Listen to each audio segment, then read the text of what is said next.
Well, thanks for checking out this clip on the web show, shot on the Gold Coast with an old school friend in Victoria, Frigo. She's just written her first book called Pest Control.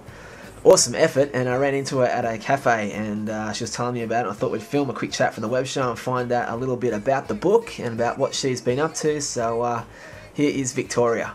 Writing a book is not easy, so how did this all come about for you? Well, I was writing a boys novel, and I was up to 200 pages of the boys novel, and a stink bug landed on my desk, on the computer, and I was thinking what the stink bug would think if I flicked it off, and then all of a sudden, as I went to flick him off in my imagination, I started thinking of what other insects would think around the house, like when you get a broom out if you're going to kill a cockroach or something like that. So then I saw all these characters running in my house and where they live, in cupboards and kitchen floors and stuff. So then I started to create the story from there. Yeah, it's such a good idea, and that's the great thing about putting a dream out there like this, is that anything is possible.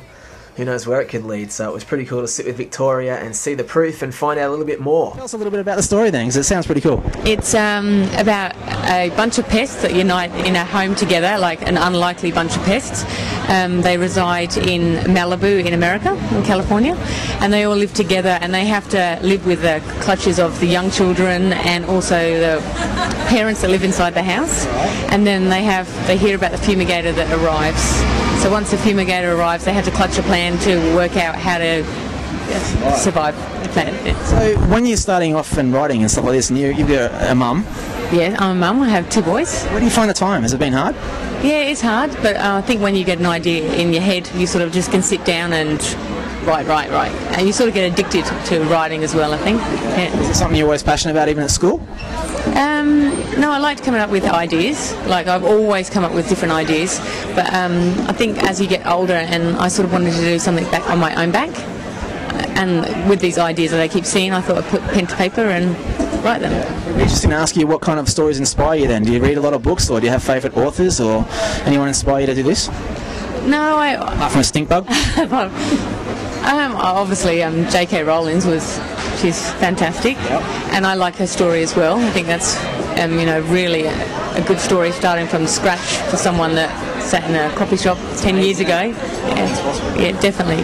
So I've enjoyed thinking and creating stories in my head. So it's time to put pen to paper.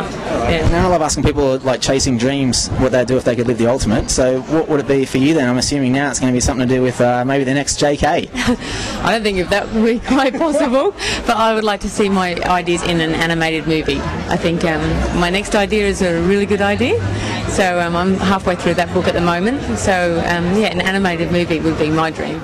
Yeah, well, she's definitely taking the right steps in making that happen, so really fun to catch up with Victoria, and of course her family would be proud for sure. Finishing your first book must be pretty awesome. Yeah, family's always proud no matter what you do, really, aren't they? I think Claudine, my younger sister, was my biggest critic, and that's been a really big help. She used to come around and read it for me and give me the direction if I was, on the right direction or not. But all my family love me writing. Yeah. Let me ask you one final thing. Like, when you're actually sitting down and writing, how did you overcome the fear of maybe wondering if you're any good or not? Because you don't know how to judge yourself, right? So how did you go about it? Yeah, I agree on that, because that's kind of hard why you are writing, and you're thinking, am I good enough? But I think if you do ask people, and especially if they read it back to you, you sort of can pick up the ideas where you've made mistakes and stuff. So I used to have a couple of friends that would come around the house and say to me, no, that's not very good. So I'd go back and work over those things. Yeah. All the best with it, and let's hope it's a big seller and makes a film one day. Thanks, Andrew. Thanks.